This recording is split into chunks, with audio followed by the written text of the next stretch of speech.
અમારી સમ્રાટ સમાચાર ચેનલ સબસ્ક્રાઇબ કરો, લાઇક કરો, કોમેન્ટ કરો અને જોતા રહો પળે પળના દરેક પ્રકારના સમાચારો.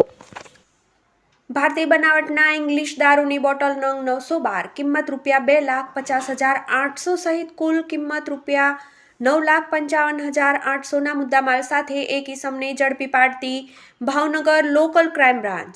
Bhavnagar LCB police inspector AR વાળા સાહેબના માર્ગદર્શન હેઠળ એલસીબી સ્ટાફના મહેન્દ્રભાઈ ચૌહાણ, વિઠ્ઠલભાઈ બારૈયા, અનિલભાઈ સોલંકી, સંજયભાઈ ચુડાસમા, રાહુલભાઈ ધતુરાતર ભાવનગર શહેર વિસ્તારમાં પેટ્રોલિંગમાં હતા. તે દરમિયાન બાતમી મળેલ કે સફેદ કલરની રિનોલ્ટ કંપનીની ટ્રાઇબર કારમાં નીચેના ભાગે ચોરખાના બનાવી તેમાં ભારતીય બનાવટના પરપ્રાંતીય ઇંગ્લિશ દારૂનો જથ્થો ભરીને સિદ્સર ગામથી ભાવનગર શહેરમાં પ્રવેશવાના છે.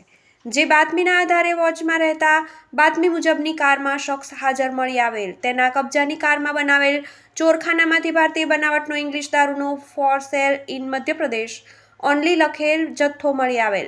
જેથી તેના તથા પકડવાના બાકી રહેલ માણસો વિરુદ્ધ ભાવનગર વર્તેજ પોલીસ સ્ટેશનમાં પ્રોહિબિશનની અલગ અલગ કલમો હેઠળ ગુનો દાખલ કરી આગળની કાર્યવાહી હાથ ધરવામાં આવી છે. જેમાં આરોપીના નામ જણાવી દઈએ તો કિશનભાઈ હારુભાઈ રાઠવા, છોટાઉદેપુર; પંકજ યાદવ, રહેવાસી અલીરાજપુર, મધ્યપ્રદેશ; અશ્વિનભાઈ બારૈયા, રહેવાસી ભાવનગર; જયંતિભાઈ ઉર્ફે જેનુ ગોહિલ, રહેવાસી ભાવનગર.